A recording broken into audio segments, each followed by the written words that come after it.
I think I just wanted to be loved unconditionally. If you're able to get a mentor. So investing in myself by way of being a lifelong learner. Being high value is a lot of unnecessary things every day. Staying in education and keeping my mind right is how I've overstepped poverty. Not everyone's on your side. Not everyone's fighting your battles. You have to fight those battles. Overstepping poverty. Overstepping poverty. Overstepping poverty. Overstepping poverty. Overstepping poverty. Overstepping poverty. Overstepping poverty. Overstepping poverty. Overstepping poverty. Overstepping poverty. Hello? I'm overstepping poverty right now. Welcome back to Overstepping Poverty, the podcast that provides you with tips, tricks, and hacks in overstepping poverty. My name's Daquan Brooks, and I'm here with my co-host, Zacchaeus Shaw.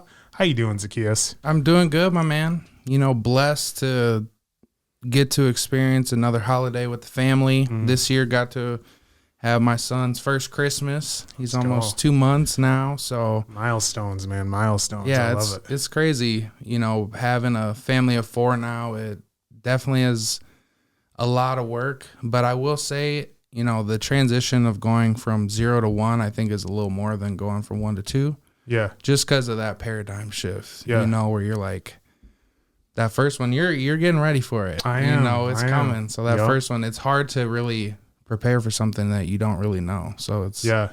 that second one's a little easier. I can agree with that because as I'm going through this now, I'm like, man, April, that's 4 months away.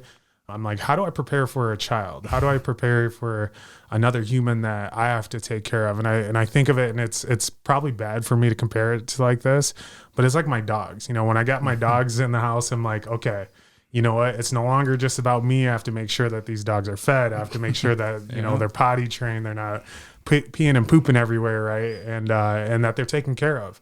But essentially, I mean, the world sees humans obviously completely different. I don't. I feel like dogs are humans to me. I mean, they're family to me, you know? But so like, I'm like, okay, well, April's going to come around and I've got a human. How do I prepare? And everyone keeps telling me, they're like, there is no way to prepare. I mean, it's just taking it one day at a time. And I'm scared for it. I am scared for it, but I'm also super excited. So yeah, don't be scared, man. It's a beautiful thing to experience, you know, and I think, you know, and we'll get into a little bit of this topic later, but I think one of the biggest blessings that people miss out is actually being able to be there for their kids, you know, and we know a lot of people that didn't grow up with their father or their mother. And I think like that sucks, you know, sucks for the kid for sure. But as a parent, I don't know, those feelings that I get, you know, when I will go home and stuff like that is amazing. So I'm excited for you, man. But I'm also excited to get into our episode today.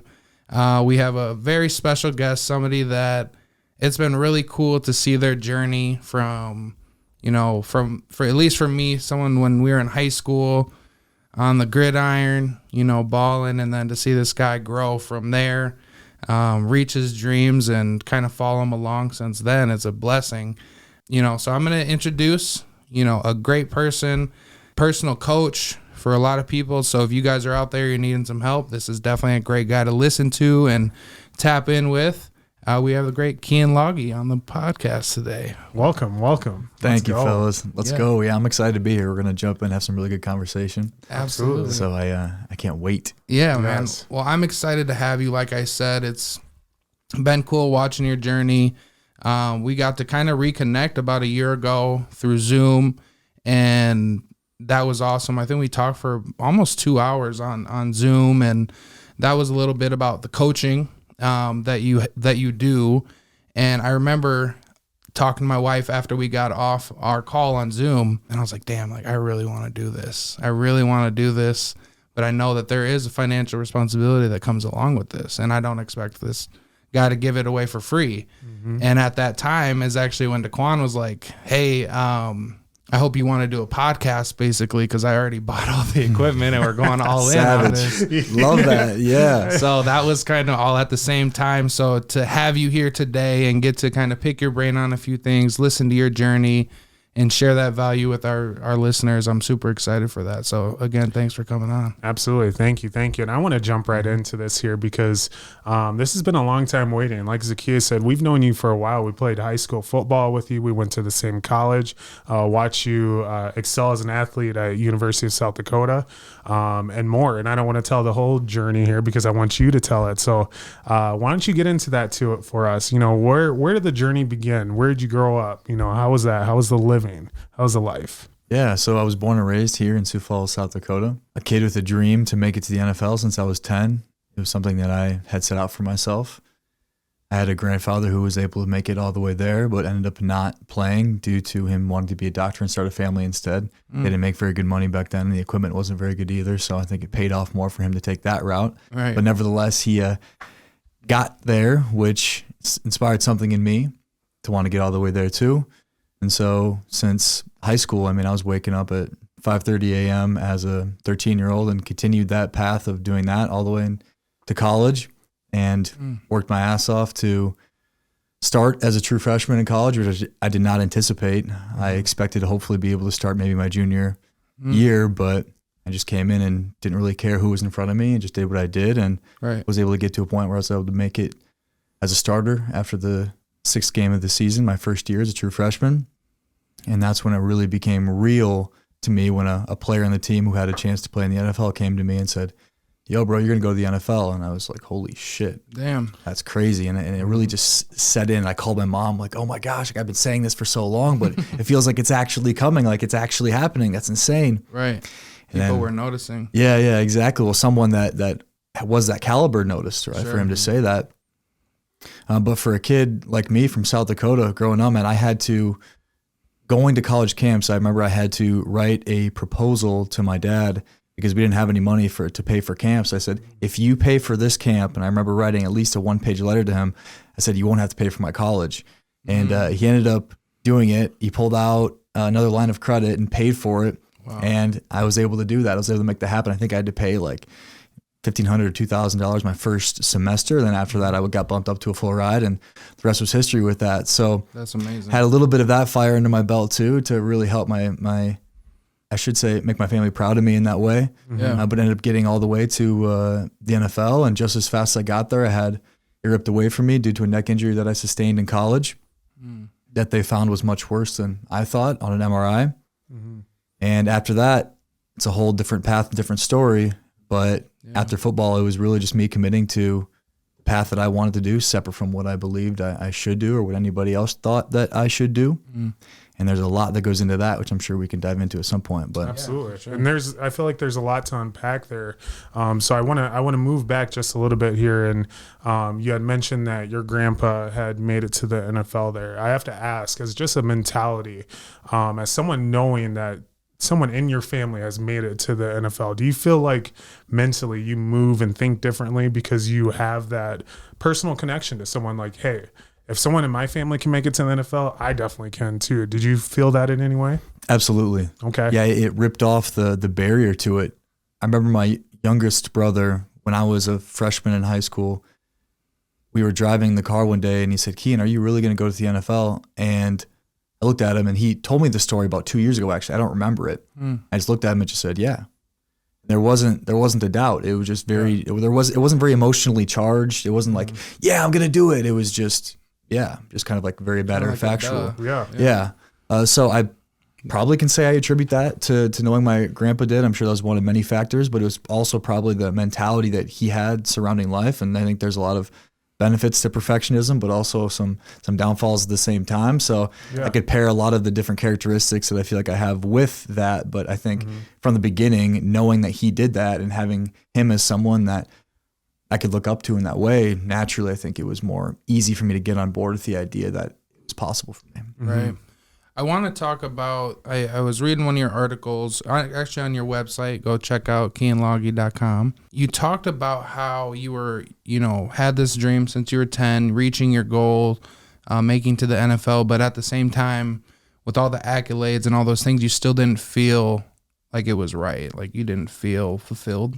Can you talk about that a little bit, actually being able to achieve that goal? And was it the fact of it being ripped away that left you feeling that way, or was it kind of even through college where you're feeling success, you didn't still feel 100% aligned maybe? Yeah. So I remember about 3 hours before I ended up going and getting the MRI, where I was told I'd never be able to play again, I was sitting watching practice, and I was being taken around the facility by a few people, and then they all left, and it was me alone in the cafeteria watching practice, eating a little bit of food. And that's when all the excitement fizzled away from getting the opportunity to fully do it. And it was just me by myself. And the next voice that came up was the same voice that was always there, which was, all right, time to get back to work. And so that feeling of fulfillment that I thought I was going to feel over an extended period of time just didn't exist. It was the initial excitement, then it was gone. And I'm very grateful that I had the opportunity to experience that at the age of 22, because now I have a perspective of that nothing that I accomplish ever is going to give me a certain level of lasting fulfillment. It just doesn't work like that. But that also doesn't mean that I don't go after things that I want. It just means that as a human, it is important for us to be able to shoot towards bigger and bigger things, because that's just what we do as humans. That's what's going to lead to probably the most fulfillment for the majority of people, is going after something, but recognize that when something is achieved, there's just always going to be another thing. And now that's not a sad thing or a bad thing. That's just the way to look at it. And then I believe that I just continue to do that until I can't do it anymore and I pass away. So it's not that I don't go after what I want at the highest level. It means that I do, but every time I do accomplish something, I just have to recognize that it'll never be about that thing that brings me the fulfillment. So and the question is, well, where's the fulfillment come from? That's what I really decided to dedicate myself to understanding for the last 6 years, after having that feeling in the cafeteria that left me a little uneasy. Yeah. Do you feel like you've gotten closer to that feeling of fulfillment since that day? Absolutely. Absolutely. I believe that the destination was going to give me something that I already wasn't experiencing. So there was a couple times in college too, I remember, even in college, where I remember things were going well with girls, grades were going well, I was starting as a true freshman, and I was like, this doesn't feel like how I thought it would after the initial excitement was done. Right. And so that was my initial taste of understanding that anything that I accomplish isn't going to bring me the fulfillment that I really want. Right. But the NFL really helped me become clear on that. And so that's where my path now is more of understanding that it's not even about the process of the journey, but just about whatever is exciting or inspiring for me to do right now. Yeah. That's where my fulfillment's found, in whatever is right now. And being able to adopt the mindset of just keep my head down while appreciating, enjoying what I'm doing. And when I accomplish something, it'll be something that feels good because it's a testament to the work that I put in and the time that I put in naturally. But it's more of not waiting to feel fulfilled until I get somewhere, but more so experiencing the feeling now and allowing whatever happens to be a byproduct of the feeling I'm already experiencing. Right. Yeah, which can be difficult, aligning with the feeling before we have it. I think it's one of the hardest parts. I think that's supposed to be one of the laws of life. Once you're able to feel it before it's happened is really where the true power comes from. You know, because once you put it out there into the universe, that law of attraction is going to bring it closer to you. But you have to feel those things first, and that takes a lot of work to be able to do. That's for sure. Definitely. Absolutely, it does. It does. And I feel like that's the difference between so many different successful people. Now, I put quote unquote successful because obviously when it comes to success, it's measured by you. It's opinionated, right? You know, if I feel like I'm successful, someone else could feel like, well, I've done more, so I'm more successful. But anyways, with people and them trying to be successful, a lot of them, they reach a barrier and they just sit and they stop. You know, they feel comfortable where that's at. But with you, obviously, wanting more, it's just like us. I think there's not a lot of people out there that have that hunger or have that mentality to keep going and keep going and keep going. It just becomes a breaking point where they're just like, all right, I've had enough. You know, I worked so hard to get here, so I should be able to lather myself and all these goods and whatever I worked for, and I should be able to feel accomplished. And so they stay there and then they level out. So just as far as you got successful, it just as quickly as you can become unsuccessful as well. So yeah, and I attribute a lot of that to what I just talked about. I attribute a lot of that to a certain level of burnout effect or a massive imbalance that happens in the process of pursuing or moving toward success that needs a break after. It needs something to stop because of the exhaustion associated with it. There's such a fast race that people are on to get somewhere that causes them to be exhausted at the end, which causes there to be a crash. And so I've adopted a mentality of it's not even a race.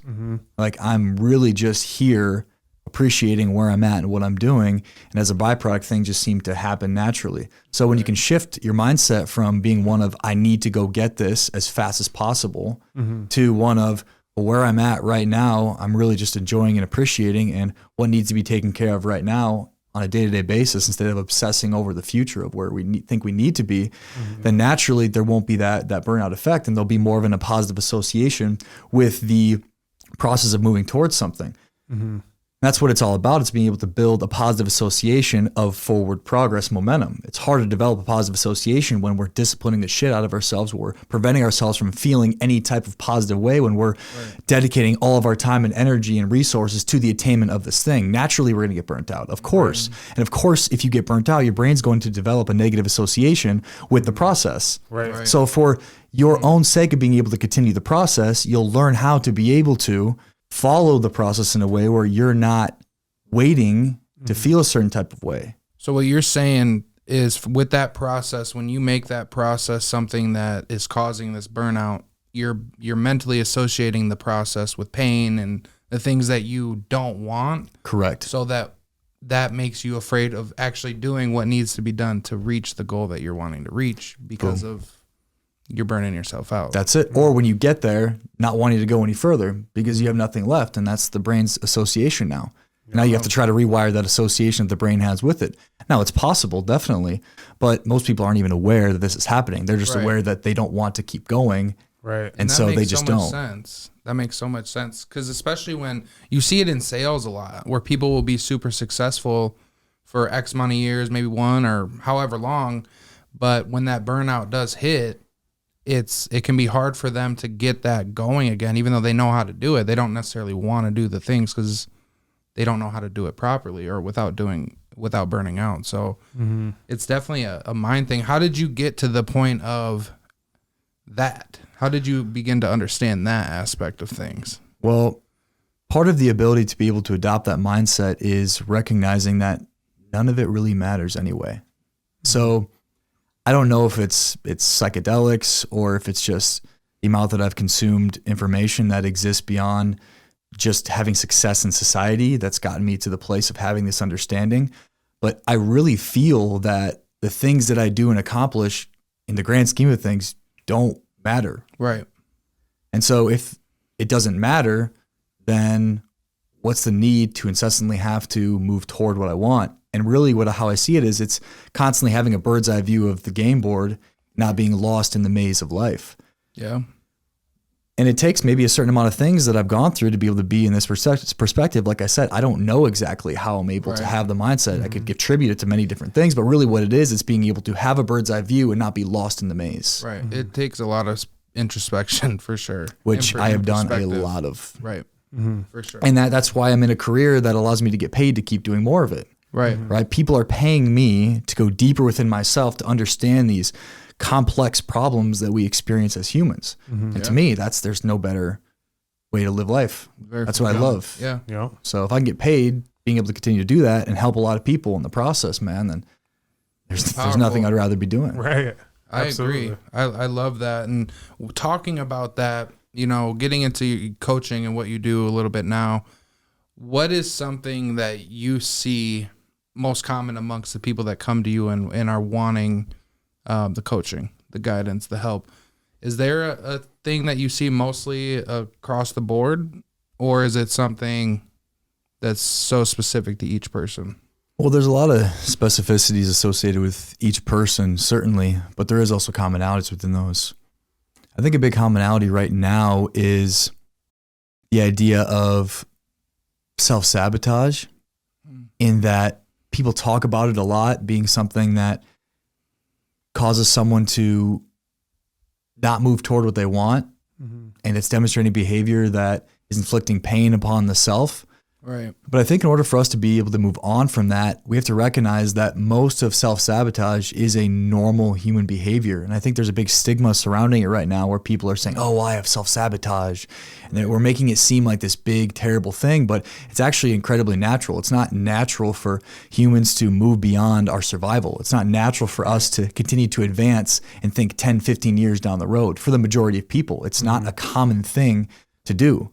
We're created for survival. And that's the difficult part about the world we live in right now, is that everything's catered toward a long-term vision of the future, but our brains are still way, way back in primitive ways of operating, right, for the most part, with the majority of people. So recognizing that the society that we've created and the sophistication that we've created surround society and all the technology, our brains and our minds aren't created to live in this world. Right. We're not. So literally, we have to try to hack it. We're literally not created for it. So it's natural that we're having all of these disorders and people sabotaging their relationships in life because we're simply just not created for it. So the buck doesn't stop there, though. Then the better question is, and the $1 million question is, well, if we're not created for it, this is the reality of life. So how do we adopt a mentality or an understanding that allows us to thrive in a world where we're inherently not created for? Mm-hmm. I have to ask because, and I'm going to jump a little bit back here. Now, you didn't mention your family. Obviously you mentioned growing up. How many brothers and sisters do you have? Yeah, I'm the oldest of four. I have two brothers and one sister. Okay, so I have to ask now, jumping back to you as a life coach, I'm assuming you see and you handle situations completely different than, of course, your family members. Have you ever encountered, of course, where you ultimately give your perception of things to a family member that just sees something completely different than you do? And then do you, of course, offer that life coaching to them? No, man. No? It's the same thing with my friends. Yeah. It was so funny. I was in a mastermind with some guys, and we all contributed in the mastermind. And then we did an end of the year event where we all went snowboarding in Colorado. And one of the other coaches that were in this mastermind, he asked me a question after. He's like, Keyen, you had an opportunity to pour into this guy that was asking you questions, and you basically just shrugged him off. You were like, not trying to answer his questions. You literally said, I don't feel like answering that right now, and walked away. Yeah. He's like, that's not the perception I had of you with knowing that the work that you do, because I thought you'd take the opportunity and jump right in to try to help him and figure this thing out. And I'm like, well, no, it's a very specific container that I allow that part of myself to be experienced. Outside of that, I'm Keyen the brother, I'm Keyen the son, I'm Keyen the friend.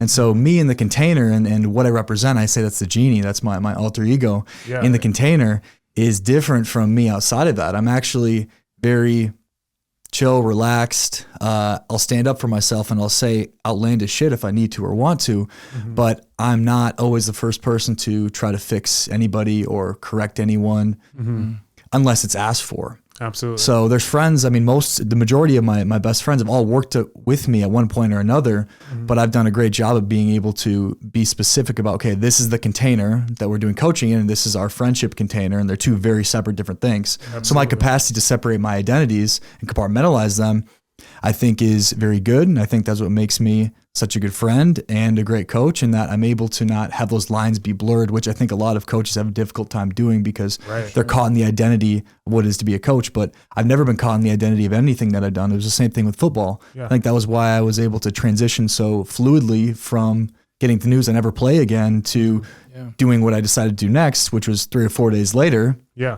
In that I've never allowed whatever I've done to fully define me as a person. Absolutely. And so that's what makes me so good, I think, because I'm able to be detached to some extent, but also has allowed me to continue to prosper in these other areas of life where my coaching doesn't bleed into it. I love that. That's powerful too. And I like what you said when it came to sports, because a lot of times in a lot of communities where they do experience, physical poverty, it's looked at as sports are almost sometimes the only way out. Right. So that once that person or that player doesn't get that college opportunity, then what? A lot of times they don't have a second plan. So when you talk about identity, I think that's so big because people get so caught up in what they do and they think that that's who they are. And I think that does make it tough when you don't have those strict boundaries between work and home life or friends and stuff like that, because it really can ruin relationships when you're having these unfair expectations for somebody that's your friend, you know, and you're looking at them as a consumer or something like that. It can be tough. Yeah. Have you experienced that before? Where I can't turn it off? Yeah. Or is that what you're asking? As a salesman, especially when you're just getting into it and you're grinding, I feel like everybody, at least that's what they teach you, you know, everybody is a customer. Right. Essentially. Right.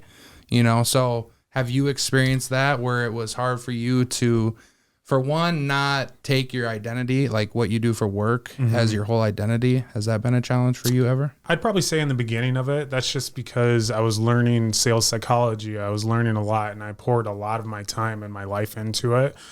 So it did take a lot of me. And so you have to be obsessed in the beginning, though. Absolutely. Absolutely. Sure. And but I started to bring that home. And so at some point of times, I was like, gosh, you know, I'm not really liking this because it's traveling with me. And as we all said here, you know, you want to leave work at work and you want to go home and you just want to wind down. And there were some times I just couldn't do that. But after you really learn to master it and you become professional at it, like you said, you're able to block it off. And you're able to, once you leave and you take a step outside of work, it's no longer Daquan the salesman. It's Daquan the husband, Daquan the brother, you know, as you had mentioned. But yeah, I mean, I think it's tough. Like you said, it's tough to really differ between the two. But when you master it, I mean, it just becomes easy and normal. So yeah, definitely. And also I've come to realize that it's a very inefficient method of changing people close to me as well. So I know a lot of people that, especially people that'll get outside of what they've always known and be the black sheep of the family or friend group and go experience something else. They'll want to come back and be like, hey, this is what I experienced. This is what I saw. You have to do this. You have to do that. Like you have to experience this. You have to experience that. And that's just not a very efficient way to get people to change. People change through seeing and feeling something in you that inspires them to want to do something similar. So I think there's a certain level of embodiment or understanding that I have, knowing that the best way for me to be able to positively influence people around me isn't through trying to consciously change them, but by becoming that which I want them to experience, and then being able to feel me through that process and be inspired to want to experience that as well. And then at that point, it's like, okay, we'll step into my office. There you go. Okay, you want to hear more about it? Let's talk. We can talk about that. Are you sure you do? Right. Okay. Well, I guess we can talk about it. Exactly. Yeah. Now, we talked before we got on here, we were talking a little bit about that Midwest, like humble, right? And I want to get into that. First of all, if we ever looked up, you know, if you go look up the definition of humble, you'll never want to be humble again. Okay. It's like having low self-esteem and not valuing yourself as high as you should. But you talk about it when you coach, and living out in California when we were on our call.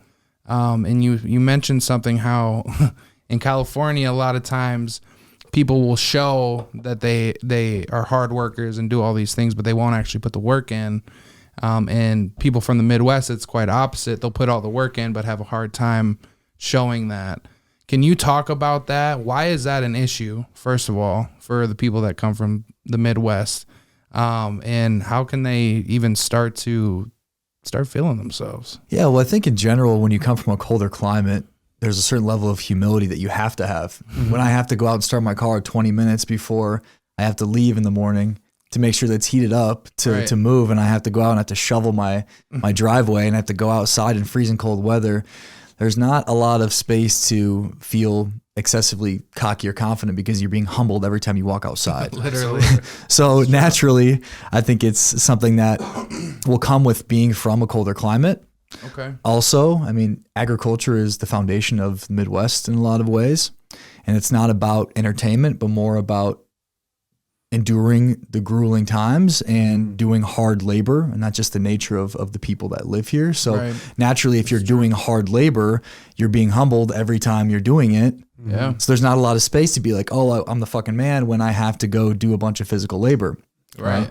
So those two things I think are very big contributors to it in general. And, you know, people from the coast, they don't have to endure the cold weathers. They don't have to go outside and start their car early or worry about shoveling. Right. And a lot of it's just about, if you can look a certain way, then you can get the right cloud or get the right exposure, then you can be put up into a position because there's so much opportunity to be able to have more of these white collar type things or experiences. Sure. So everybody's shooting for those things. Different playing field. Exactly. Completely different playing field. So I think as someone from the Midwest, you're incredibly powerful. I was incredibly powerful being able to go out to the coast because people are craving someone of value. Right. People are desiring to actually be seen by someone at a deeper, intimate level. And I think that's something in the Midwest that we have is we have a deeper level of intimacy. Because I think we go deeper for many different reasons. So people love that. They appreciate the kindness that comes from people in the Midwest, but also just the ability to work hard to become somebody of value. Yeah. So if we go out, which is hard for people from the Midwest to do, if we go out and expand, there's limitless opportunity on the coast. Damn. Yeah, I feel like here, if you're one of those people that do try to expand, a lot of times you see family and friends are the ones that can knock you back down to humility as well. When you were, going through college, getting to the league and kind of transitioning through all that, was there any time where you were, I don't want to say feeling sorry for yourself, but was there any times where you were kind of looking at the support around you and felt that they were not receiving it as you would like them to? You know what was interesting is I feel like I had the opposite effect in a negative way. So I received so much support. Like I would get like 30 tickets every game from my family on both sides of the family and a lot of friends. I didn't receive much of, or if any, oh, you think you can do that? Oh, you think you could, how you think you're so good? Yeah. I didn't receive that. I always received support. That's good. Which is kind of odd to me. But in the midst of receiving so much support, it was almost like there was a certain level of golden handcuffs that I had. So because I was receiving so much support, it became more about, well, what can I do to make sure I'm receiving this support? So it felt like I was constricted in a way where I felt obligated now because of so much support that I received to do something that was conducive to receiving that same level of support. Wow. And now football, naturally, coming from the family that I did, I received a lot of love. But if I would have done something outside of the norm or against the grain, I can't imagine I would have received the same amount of love or praise. So for me, regardless of if there actually was pressure or not from them to do something that would allow me to be praised by them, which I would say there wasn't. Yeah. I just felt it internally. Right. And I needed to break out of that space of feeling like I was obligated to do something that would appeal to them or appease them. Yeah. And that's where I give the example all the time. If I wanted to stop being a crackhead, which is being addicted to making sure I was receiving support from the people around me, I had to get out of the crack house. I got to leave the place where I'm from. So kudos to you guys for being able to stay here and stay in that space where you're constantly being bombarded by that pressure in one way or another, and to do your own thing, to start this podcast and really like expand beyond the norm of this place, because it's a lot harder to be in the place and do it. I think, an easier route. It's easier to leave and go put myself into a different environment because there's not those limiting factors right there in my back pocket. And there's a bit of exclusivity with that as well when you're going somewhere else, and just the perception of people here seeing you somewhere and like, damn, like, I mean, all the cool shit you were doing. Like, let's be real. I want to hang out with the elephant and do all those cool things that you're doing as well, right? But no, you're right in talking about that. It was something where we've gotten a ton of support from a ton of people, and it's been amazing. And then there's also people, and I think they mean to support, but they'll question still really the people that we have on this podcast and how they do pertain to what we talk about and how they don't. And it's just that limiting mindset, where a lot of people from Sioux Falls that live in Sioux Falls and have never lived somewhere else fail to have any other perspective on what life is like outside of Sioux Falls, and when you get out there and you're living in these bigger cities and these different communities, you're exposed to so many different cultures and foods and just everything that you don't have a choice but to feel uncomfortable at times and kind of get used to things not being the norm. Right. So when you went down to Miami, did you start traveling around before you went to Miami? No, I couldn't. I didn't have any money. No. So can you take us along that journey before we hop into the next part of the episode of you done with the Chiefs, going to Miami, from there kind of going on your journey? Yeah, so I moved down to Miami with the anticipation of working at a gym called Equinox. The gym, unfortunately, wasn't able to be open until 2 months after when they said, because it was a new construction development. Okay, yep. So I talked about the story where my buddy and I decided to go be strippers for 2 months to make enough cash to be able to survive that time. I think I went down to Miami with like $5,000 in my pocket, which doesn't get you very far because I anticipated Miami. working right away. Yeah. So we did what we could to make a couple bucks and to do something that also challenged who I believed that I was, which is also very cool for me, I think, at the time. And jumped in at Equinox when it opened. I worked my way up to the top as being the top producer there, but found that I wasn't finding as much fulfillment in showing people how to master their physical external body. I wanted to go deeper into what it looked like at an internal level. So first for me, I felt like the pinnacle of physical success with the body that I had, but I was always gassy and bloated and had heartburn and dealt with fluctuations in energy a lot. So I wanted to figure that part out. So I got obsessed about learning about the internal health side of things and what that looked like. So I was already like 11, 12% body fat, but I dropped like 10, 15 pounds of inflammation. I would say, I did lose muscle, but of inflammation based on the lifestyle changes that I made. I said, well, if I can do this for myself, then I could probably help other people that have different types of inflammatory disorders. So there was a girl that had a disease called Hashimoto's where her thyroid would look like a toad, like her neck was like a toad. It was so inflamed, and she did my protocol, and her doctor told her that if she didn't reduce the size of her thyroid, that she'd have to get surgery and get part of it removed. And she heard through the grapevine that I had a program that helped with inflammatory disorders, which I didn't really know. I just knew what I knew, what worked for me. And I'm like, I suppose you can try it if you want. And she ended up reducing the size of her thyroid by 30% in 3 weeks. So doctor's like, what did you do? And she's like, well, I did this program that this dude at Equinox told me to do. I'm like, okay, there's something to this. So I decided to grow that and create an actual protocol surrounding it, quit my job at Equinox, invest in a coaching program in money that I didn't have. I think I, at the time, had maybe $13,000 to my name, and I spent $5,000 on a coaching program and had to live in downtown Miami. And I was just starting. As you guys know, whenever you start anything new, it's very difficult to get off the ground. It requires a lot more working than receiving. For sure. Yeah. And ended up quitting at Equinox, took the leap, and wasn't able to live in Miami. So a couple buddies and I that had just also started a business of theirs, we moved to Colombia. So we decided to live there. Rent was a lot cheaper, food was a lot cheaper, and there's a lot of beautiful women. First of all, going to Colombia, what was your favorite part? Was it the women? I think it was more being able to immerse myself in a different culture where probably 5% of the people spoke broken English. So being able to get lost in a culture that was something so foreign to me, being from South Dakota, really forced me to explore different parts of myself that I didn't know were there, and that honestly couldn't come out unless I was presented with the opportunity for those parts of me to be experienced. And so dating a girl from there, we dated for about a year and a half.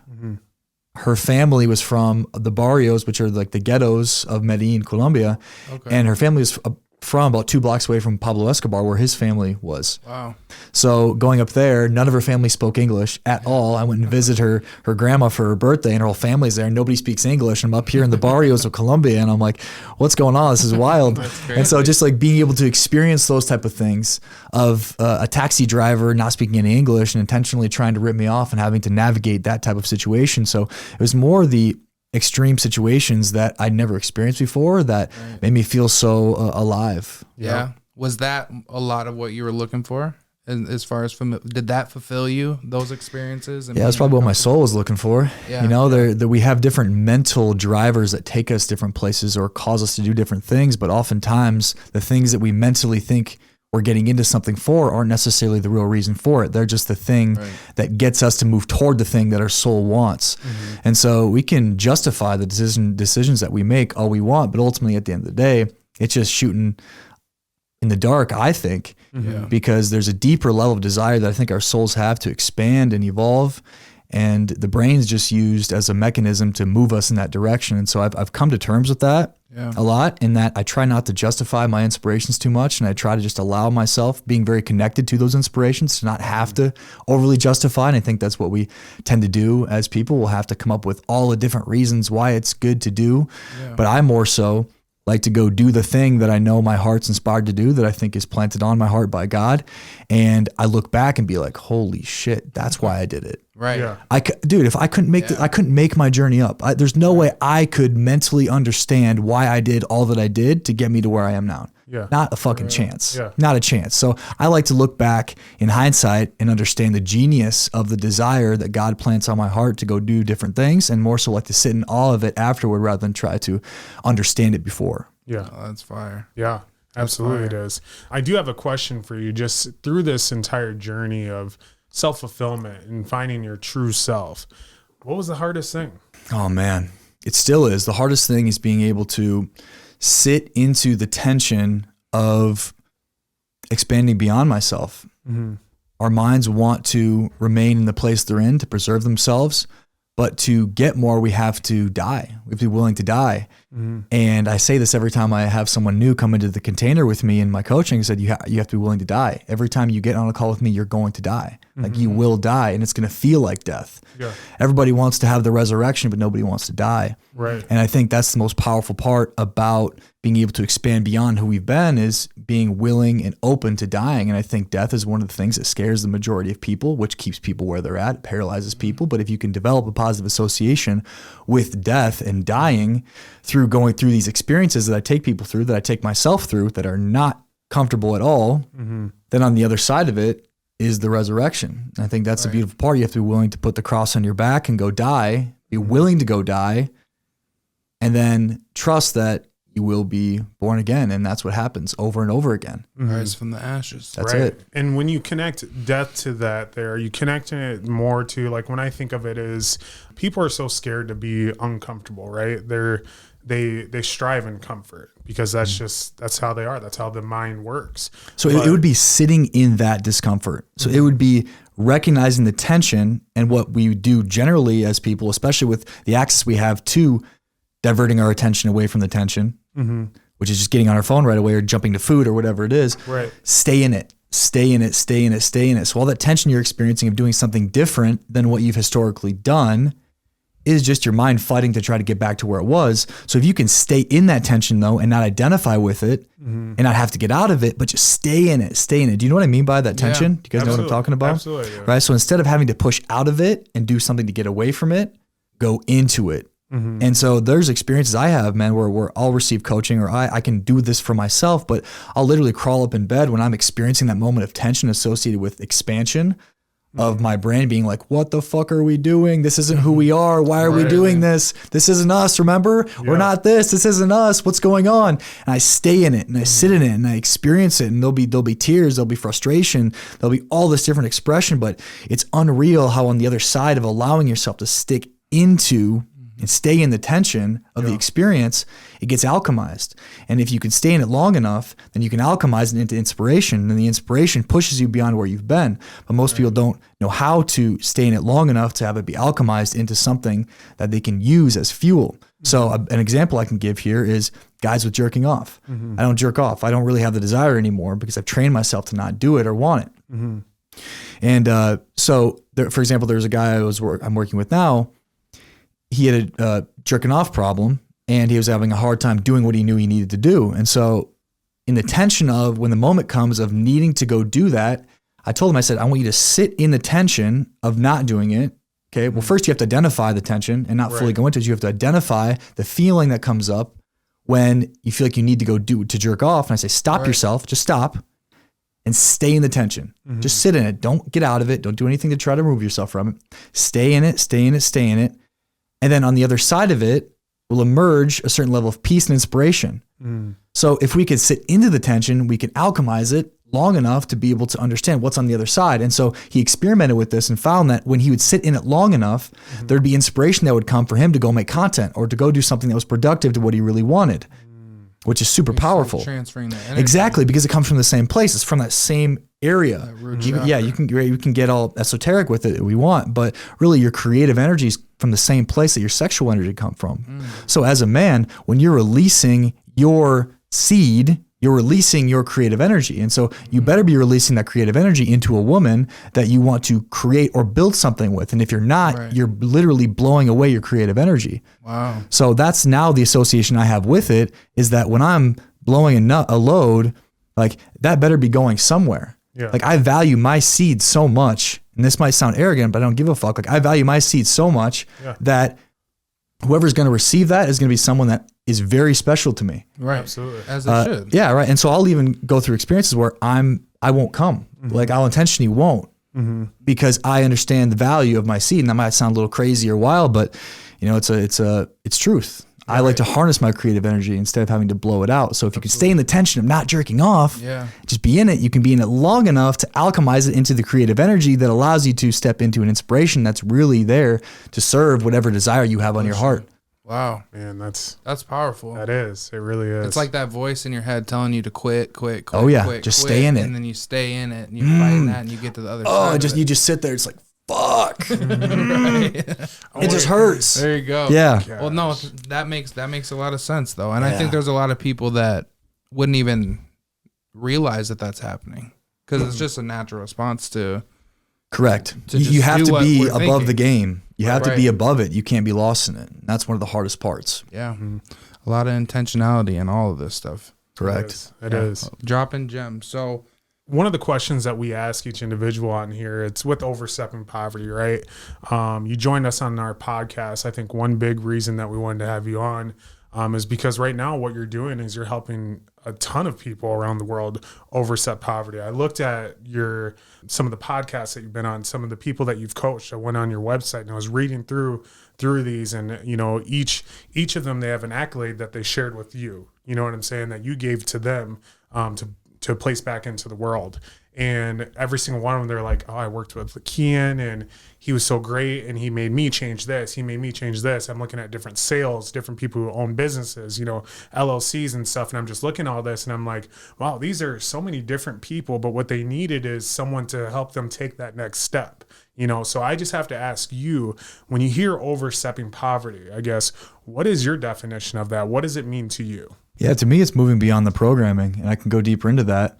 But our programming or how we've been taught to live based on our environmental upbringing and different significant events that have happened to us, how our minds have created themselves to be to survive to those events that we've experienced at earlier ages, it's being able to overcome that, the programming.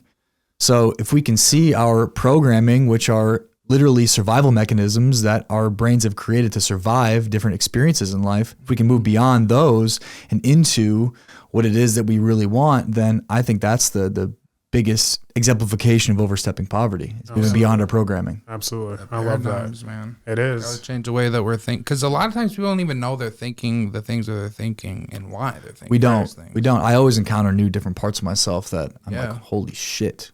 Right. And just Whoa. faces it head on. Right? Yeah. It really Like, does blow your whoa, mind. I've been doing this. Like, this is Right. crazy. Right. Yeah. Well, Always. and what I have to ask as well, you know, being on so many podcasts that you have been on, which I thought was pretty impressive, by the way. Thank you. What piqued your interest on wanting to join us on Overstepping Poverty today? You guys are inspiring to me. You guys are pushing yourselves to do and move beyond your programming in regard to what you grew up with and wanting to create something bigger and better for yourselves. And anytime somebody has that inspiration, I want to support because I know what it's like to experience the tension associated with doing that. And there's a respect that I have for people that do that. And so if I can help support in any way people that are moving beyond their programming, knowing the tension that it takes to go through to become that different version of themselves, then I want to do that. And so it excites me to see you guys doing what you're doing and your year anniversary of doing the podcast. Like, dude, how many other people in Sioux Falls are doing this to the level you guys are doing it, right? And you guys are just getting started. You're a year in. Facts, yeah. So that's fucking dope. And I want to be part of that. And I'm happy that and grateful that you guys wanted me to come on. No, we appreciate it, man. We really do. I think a lot of what you do and a lot of things you talk about are kind of the hot topics for a lot of people, but I think they're the ones that are needed to be had. So appreciate you coming on. Yes. Yeah, it's my pleasure. Absolutely. So we want to move into the next part of our episode here, and it's now for you to put us on the hot seat. We've asked plenty of questions, hard questions, deep dived, whatever, into those. So I want you to go ahead and we're going to open the table, open the floor, and you can go ahead and ask us questions here. Excellent. What do you guys hate most about yourself? Ooh, that's a tough question, and I don't think I've ever really been asked about that. But it's easy for me to answer because it's something that I've been trying to work on daily, and I keep falling into that little voice that's like, no, quit. But it's my health. I think in college was a great time that I truly found myself, and I got into fitness, and I loved what I was doing. I was eating right. I was working out every day, and it was tiring, and it took a lot of time. And so as we grow older, there's one thing that we always tell ourselves: we don't have enough time because of work, because of this, so I make the unconscious decisions to eat worse food or not go to the gym and I tell myself plenty of times, I don't have the time to do it, but I do. I know that I do. I'm just taking the easy way out. So that's just one thing that I do. I don't like much about myself, and that's me becoming more comfortable in that, because I live in uncomfortable situations. Obviously with this podcast, I just started doing content creation, with me even just going into sales in the Midwest. I went out to Rapid City, and that's where a bunch of farmers are and whatnot. And you just don't see a lot of people who excel in sales out there that are of color, and especially to put yourself out there and really truly build a relationship with not just one person or one specific, group, but everyone. And that's exactly what I did, but I think that's one thing I'm trying to work on and become more comfortable with myself in that. The health side of things. Yeah, it is. I would say that aspect, physical health, but one of the biggest things like internally that I just can't stand about myself is procrastination. A lot of time, because I know, when I'm in motion, there's so much stuff that gets done, and the needle gets moved so much.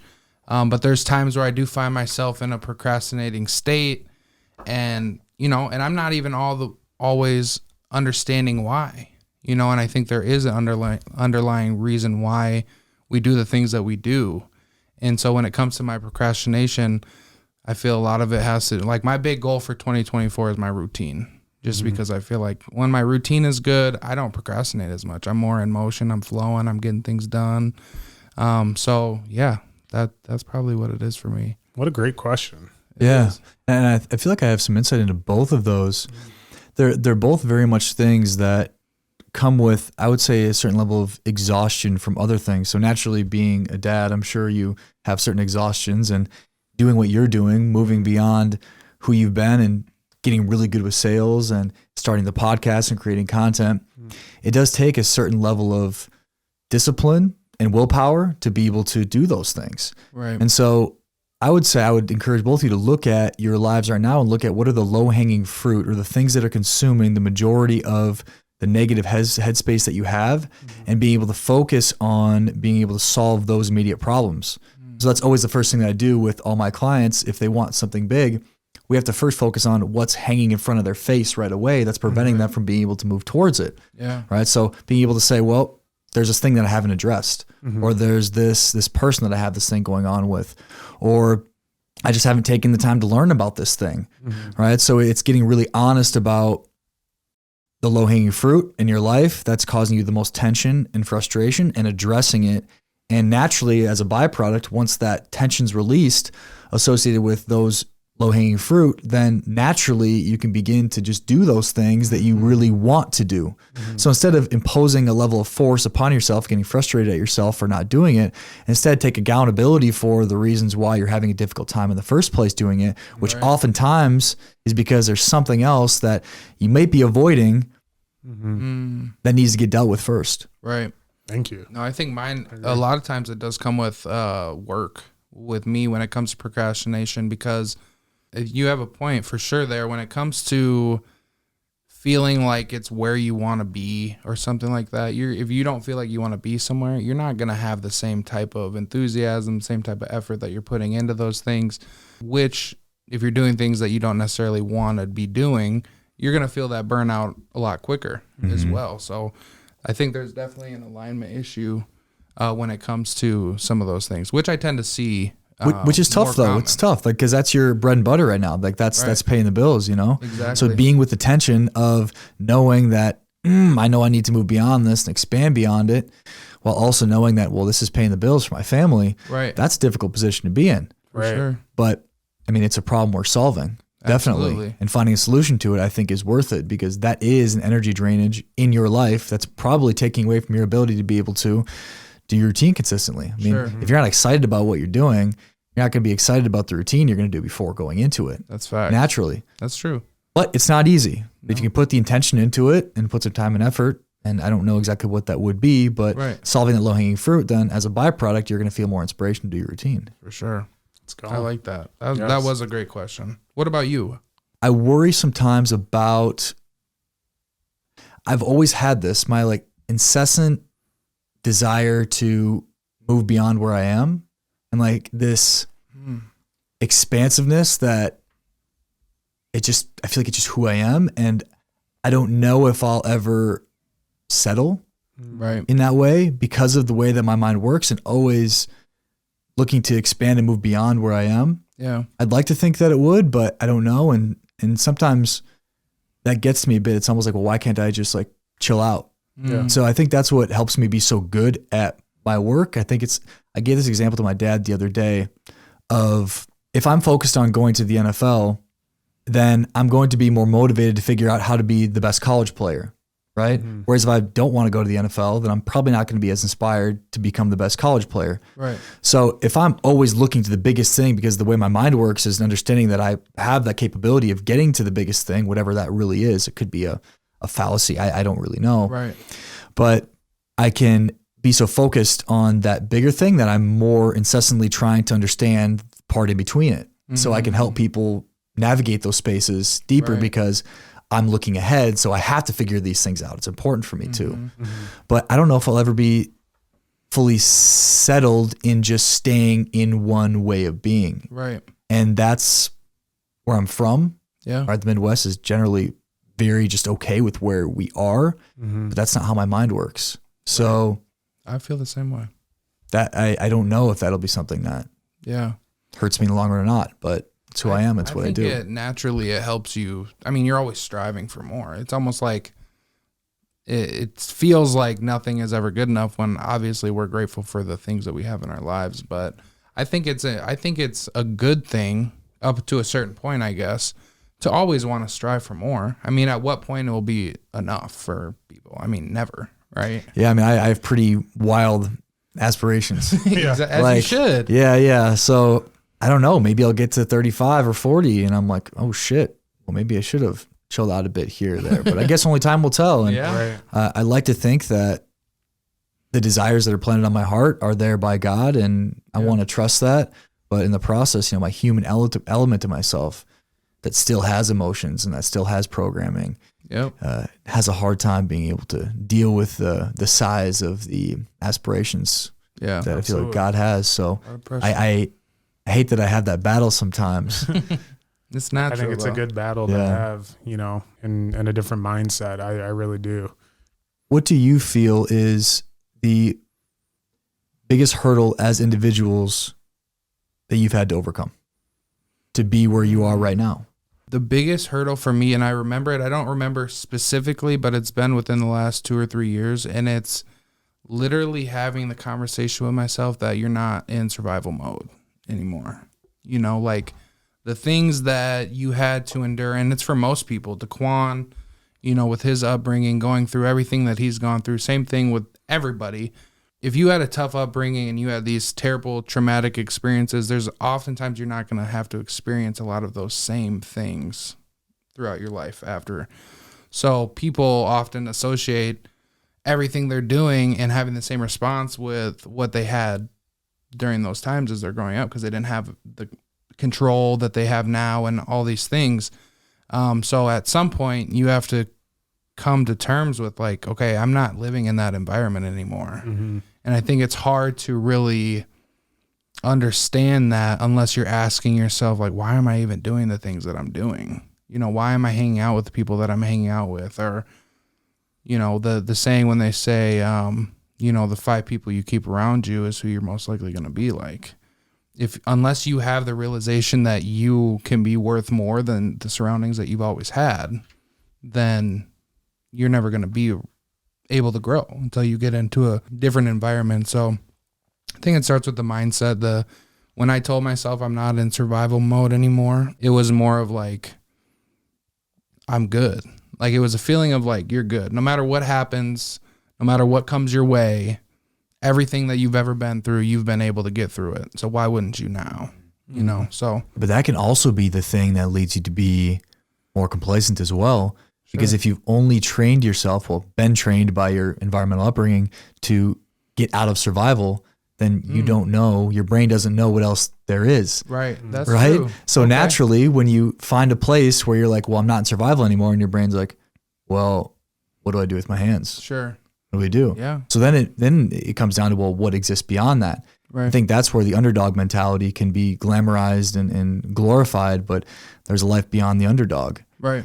For and sure. I think and we could maybe at a different time go deep into that, which I think is important to do. But yeah, through your mind, you have to be able to develop a deeper understanding for what you're doing and why you're doing it, and really anchor into that to be able to create that new operating system that your lineage, your family lineage hasn't been able to have. Right. Because you're the one that's doing this. You're the one that's moving beyond where your family's been. And so being able to shift that operating system while understanding that your mind inherently doesn't know what else there is, right, is important to giving yourself grace in the process. When you talk about that underdog spirit, can you talk about that just a little bit? Because when I asked you that, I'm the type of person that, I mean, we're all competitive here, but I'm the type of person that that little thing that somebody said, that's a chip on my shoulder. Or like people leaving me on red. I take those things. I just take these things as like chips on my shoulder, and I almost will create. Sometimes you ask Quan, I feel like I have these conversations with myself where I think this person's like testing us right now. Like, I think they're messing with us, or they're doing these things, but I don't know. I feel like you have to have that underdog mentality if you want to push yourself further. What are your thoughts on that? You can, but I think there's an operating system that exists beyond that. Because I think oftentimes what the underdog mentality can do is it can push us down a path that isn't really our path.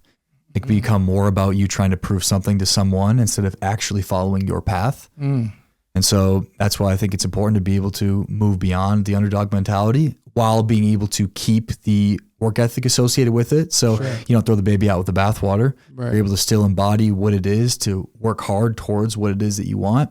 But the difference is that you're not working hard to prove somebody wrong or to prove something to somebody, but you're working hard to commit to that gift that God has planted on your heart, that path that's most aligned to you. Right. So it's more about the place and reason, the place you're coming from and the reason where you're going. Sure. I like that.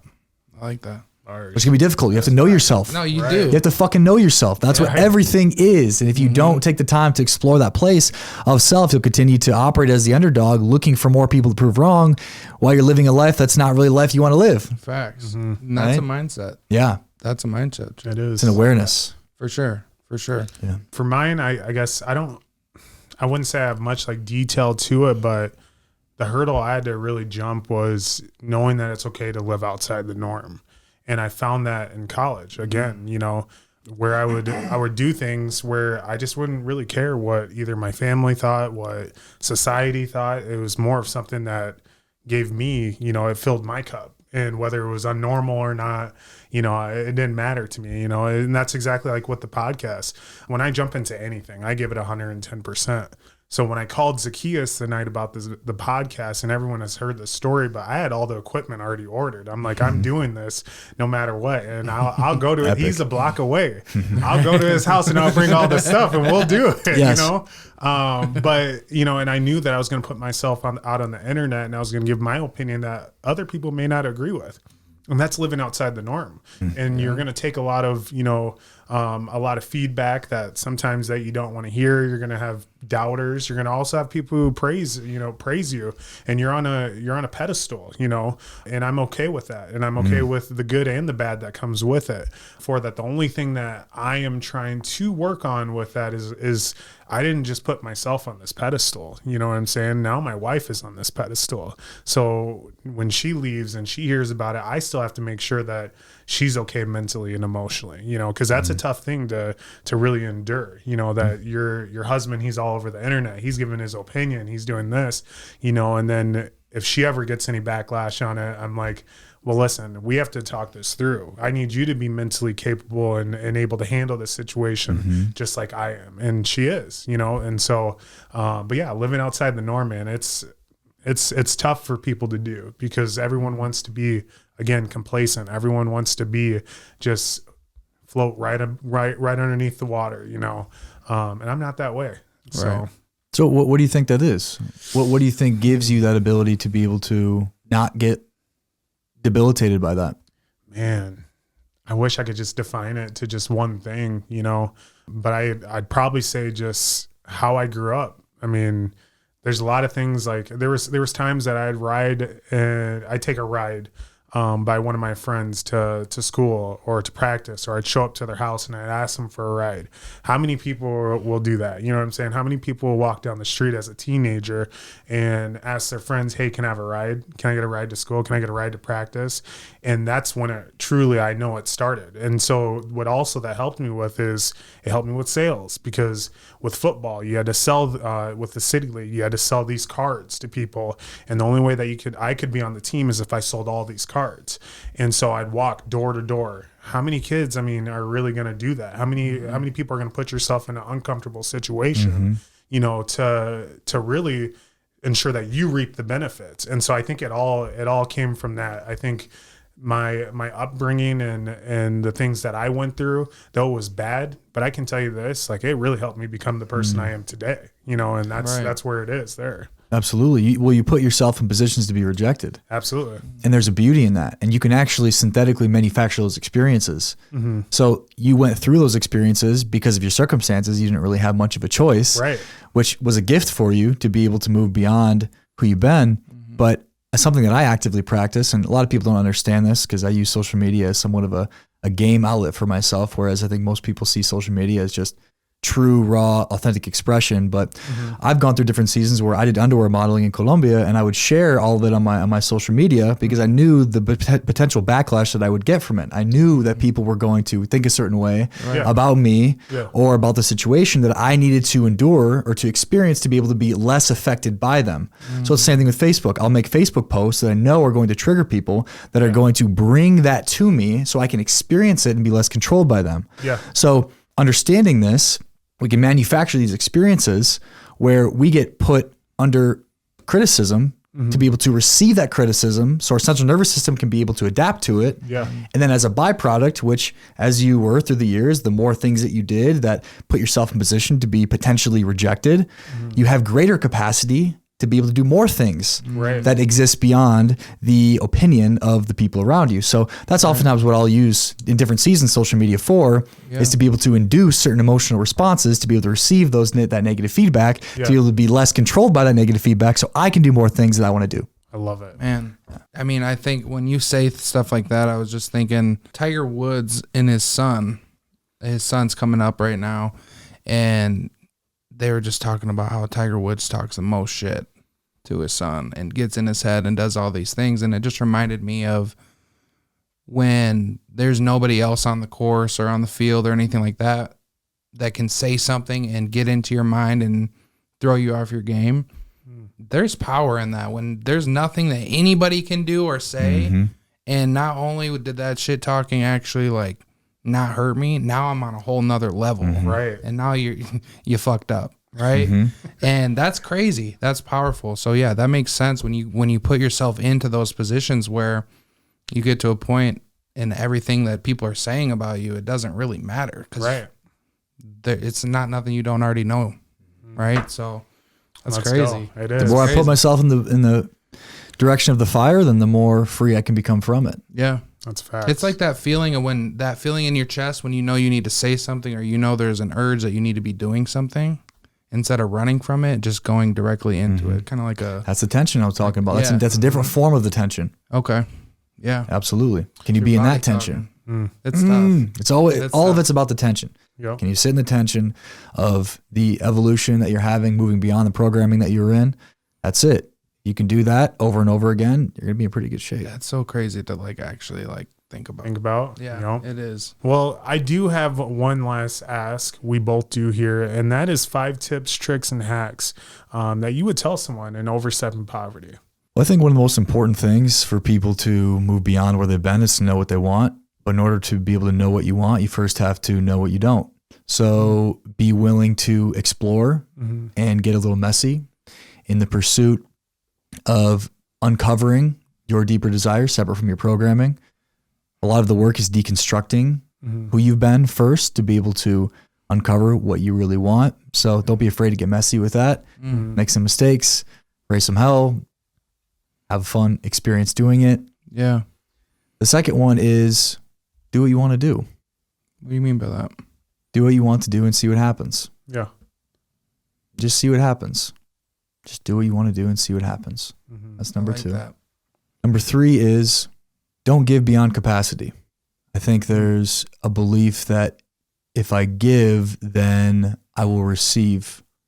And sometimes you're just not good at receiving. And so as a form of not knowing how to receive, you will give because it's more comfortable. So people can get too comfortable, especially I can imagine people from the Midwest in giving, but don't know how to receive all that's meant to come back to you. Because there is a law of reciprocity in that if you give a certain amount, you should receive the equal amount in return. But if you're blocking that escrow from being able to be given to you because you don't know how to receive, then you won't get all the riches that God has planned for you with the giving that you've done. So if you don't know how to receive, then you'll forever be in poverty. Number 4 is try a lot of different things. I know that's very similar to number 1, but if you have an inclination to try something, just go try it and see what happens. Yeah. Notice how you feel. There's a reason you're feeling those things. Yeah. Now you could look at that and be like, well, if I gave in to everything that I feel, then I'll end up as a mess. And to some extent that may be true with some people.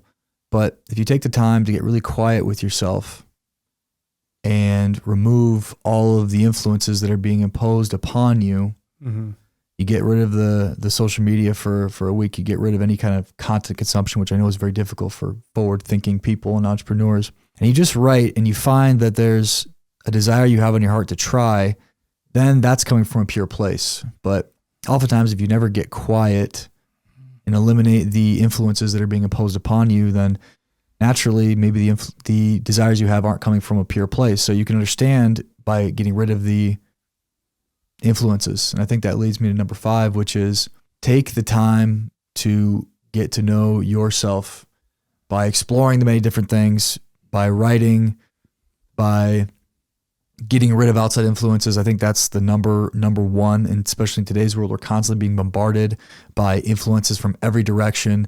We can say that it's for our better benefit because we're consuming content. We can feel like moving towards something, but oftentimes it's less about consuming more content, but more about getting more clear about what it is that you are experiencing within yourself that you want to move towards. So there was a time where men didn't have all the resources that we have today in regard to moving towards something, but yet somehow they're able to accomplish incredible things. Right. Well, I think for many of those men, it was being able to be connected to that deeper place within themselves that knows what to do separate from anything else. And we have to try to manufacture that because naturally we don't have the ability to be separate from influences very well in today's world. So get quiet, get away from the other influences and see what comes up. I love that, man. Yes. I love that. A lot of inner work. It's all of it. It's all about knowing the self. That's it. Understanding where we have weaknesses, understanding where we have strengths, and being able to be really honest with ourselves about those things so we can move beyond where we're at and move out of poverty, overstepping it. Yeah. Yes, sir. Oh, yeah, man. Yes, sir. Well, we appreciate you coming on to the episode. You have dropped plenty of bars for everyone to hear and to really resonate with so they can become a true version of themselves and a better version of themselves. And for our listeners out there, of course, if you really like this podcast, like and share it. Also, don't forget to go to KeyenLage.com, right? Yep. Instagram, hit us with it. Yep. Official Keyen. Official Keyen. You also have Facebook. Do you have TikTok? I do, but I don't use it. You don't use it? No, you'll find all the same things that I have on my Instagram. I'm going to start to probably post some of the reels that I have, but Instagram and Facebook are the best places to. Well, perfect. Reach out to Keyen there. Other than that, as far as Overstepping Poverty, again, we have oversteppingpoverty.com. Please check us out on Facebook at Overstepping Poverty, as well as Instagram, YouTube, and we have TikTok, all Overstepping Poverty. Well, thank you guys so much for taking the time to tune in to this episode, and we'll see you guys next week. Thanks for tuning in to another episode of Overstepping Poverty.